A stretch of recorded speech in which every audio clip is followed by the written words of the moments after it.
मौर्य साम्राज्य का विनाश किया गया, महाराजा अशोक के प्रपौत्र सम्राट बृहद्रथ की हत्या की गई 184 ईसा पूर्व में पुष्यमित्र शुंग और पतंजलि ने किया। तब से लेकर 820 ईस्वी तक जो शंकराचार्य है, इन लोगों ने अपराध दर अपराध किया।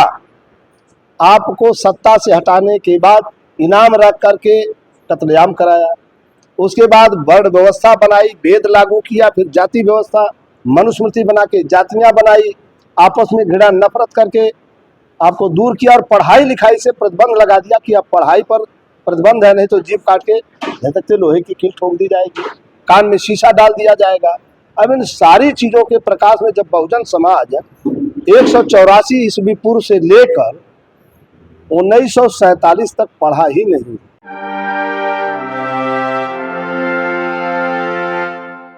डॉक्टर राकेश कुमार जो यूपी सरकार में मंत्री थे, पूर्व मंत्री थे, उनके से बात करते हैं और बात करके आपको जानने की कोशिश करते हैं कि जो यहाँ जो बहुजन समाज का जो स्थिति है, आज बहुत सारे लीडर जो रहे हैं हमारे भारत देश में, जो बहुजन समाज के जगाने के काम किए हैं, बहुजन समाज के बढ़ाने के काम किए हैं, जिसमें बाबा साहब भी बहुत अहम रोल निभाए हैं और उनका बहुत सा जो विचार है जिसको लोगों को बहुजन को लेके चलने के बाद सत्ता सरकार में जा सकते थे। लेकिन क्या ऐसा कमी रह गया बहुजन समाज में कि अभी तक के पूर्ण रूप से कहीं पे सत्ता में नहीं जा पाए बहुजन समाज के लोग?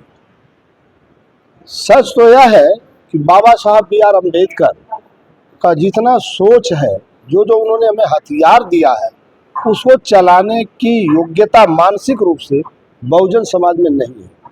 क्यों नहीं है? क्योंकि जब मौर्य साम्राज्य का विनाश किया गया, महाराजा अशोक के प्रपौत्र सम्राट बृहद्रथ की हत्या की गई 184 ईसा पूर्व में पुष्यमित्र शुंग और पतंजलि ने किया। तब से लेकर 820 ईस्वी तक जो शंकराचार्य है, इन लोगों ने अपराध दर अपराध किया।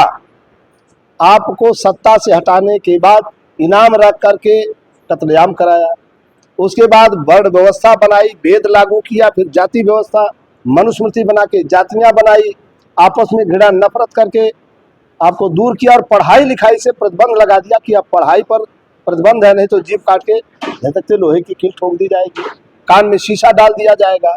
अब इन सारी चीजों के प्रकाश में जब बहुजन समाज 184 ईस्वी पूर्व से लेकर 1947 तक पढ़ा ही नहीं, तो कैसे इसके अंदर मानसिक विकास होगा? आपको वोट का अधिकार 32 में मिला, 43 में शिक्षा का मिला, 46 में सरकार में प्रशासन में जाने का हक मिला, लेकिन मानसिक रूप से समाज तैयार तो नहीं हुआ। अभी भी है तो गाँव गाँव के चिमटी बाबा, बल्टी बाबा घूम घूम करके हमें मानसिक गुलाम बना रहे हैं, देवी देवता भूत प्रेत के नाम पर। अभी भी देख रहे हैं कि जो बहुजन समाज के लोगों हैं, जो अगर पासवान जाति है तो यादव का नाम से ऊपर है, अगर पासवान कह रहा है तो रविदास जाति से ऊपर है, रविदास जाति कह रहा है कि माझी जाति से ऊपर है, माझी जाति कह रहा है कि धोबी जाति। इस तरीका से बहुजन समाज में विविधता हो रहा है। हाँ। इसको और वो शिक्षा के छोड़ वो मंदिर मस्जिद की तरफ ज्यादा जा रहे हैं। सच तो यह है कि जब तक सांस्कृतिक गुलामी दूर नहीं होगी, तब तक यह ऊंच नीचपन खत्म नहीं होगा। और एक ही शासक पूरे दुनिया में पैदा हुए, महाराज अशोक, जिन्होंने भारत में असमानता को दूर किया था। उसमें न वर्ण था न जातियां थी, फिर भी समाज में विभेद था, उसको उन्होंने समाप्त किया। शिलालेख इस बात के अकाट पुख्ता प्रमाण है, खुदाई से निकले हुए पुरातत्व के साक्ष्य इस बात के प्रमाण है। तो अब जातियां समाप्त करनी है, तभी तो बाबा साहब ने भगवान बुद्ध के धर्म को स्वीकार किया। जब 25 अगस्त 27 को बाबा साहब ने मनुस्मृति की होली जलाई, तो उन्होंने भाषण में कहा था कि दुर्भाग्य से मैं हिंदू धर्म में पैदा हुआ, लेकिन हिंदू धर्म में पैदा रहकर नहीं मरूंगा, ये मेरे बस की बात है। और जब 14 अक्टूबर 1956 को भगवान बुद्ध के धम्म में प्रवेश किया 5-7 लाख लोगों को लेकर, तो उन्होंने बड़े खुशियों से भाषण दिया था कि आज मैं हिंदू धर्म के नरक से मुक्ति पा गया, छुटकारा पा गया। तब उन्होंने जो जाति भेद का विनाश किताब लिखी है, उसमें मोटी लाइन में लिखा गया कि जातियों का विनाश किए बगैर आजादी यानी स्वतंत्रता का कोई मूल्य नहीं है। जातियां बनी रहेगी तो भारत में ब्राह्मणवाद, पूंजीवाद, सामंतवाद जिंदा रहेगा। और जातियों का विनाश होगा तो समता, स्वतंत्रता, बंधुत्व, न्याय का भारत बनेगा, जो महाराज अशोक ने बनाया था। भगवान बुद्ध का पावन संदेश यही है। प्रत्येक मनुष्य को समता, स्वतंत्रता, बंधुत्व, न्याय चाहिए। तो समता, स्वतंत्रता, बंधुत्व, न्याय का भारत बनाना है तो संविधान को लागू करो। तो संविधान को तो लागू किया नहीं लोगों ने, घालमेल तालमेल किया है।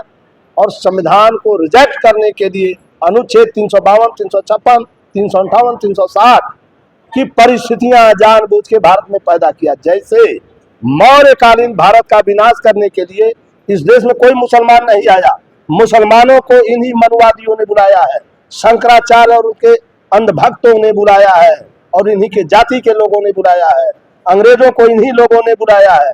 ये सारी बात इतिहास गवाही देता है। अब ये लोग चाहे जितना बरगला लें, लेकिन अब इससे ज्यादा दिन रोक नहीं सकते। यह बहुजन समाज मंजिल की ओर चल चुका है, सत्ता लेके रहेगा, सामाजिक, आर्थिक, सांस्कृतिक परिवर्तन होकर रहेगा, इसे कोई रोक नहीं सकता। हम ये तो समझ सोचे तो कुछ दिमाग काम करता है कि ब्राह्मण लोगों को मंदिर में फायदा होता है, पूजा होता है, बाकी जो भी उनका जो होता है तो वो तो बढ़ावा देते हैं, तो ठीक है, उनका चलता है। लेकिन हमारे बहुजन समाज में भी कुछ ऐसे लोग हैं कि जो मंदिर जाने से अपने ही लोगों को रोकते हैं, मंदिर में नहीं ढुकने देते हैं, और लोग वो भी जो है जिनको रोकते हैं वो भी मंदिर जाने के लिए बेताब रहते हैं। इस पे आपका कहना चाहिए? मैं सिर्फ इतना ही कहूंगा फिर से कि बाबा साहब अम्बेडकर ने कहा कि शारीरिक गुलामी से मानसिक गुलामी ज्यादा खतरनाक होती है। जो बहुजन समाज का लोग ब्राह्मणवादी मंदिरों में जाते हैं या जाने के लिए संघर्ष करते हैं, वह एक नंबर के मूर्ख हैं और धूर्तों की जाल में फंसे हुए लोग हैं। उनको मंदिर में नहीं जाना चाहिए। बाबा साहब की बात को सुन करके सीधे सीधे विधानसभा और लोकसभा में जाकर सरकार बना के अपने मुक्ति का मार्ग प्रशस्त करना चाहिए, इसके लिए लड़ना चाहिए।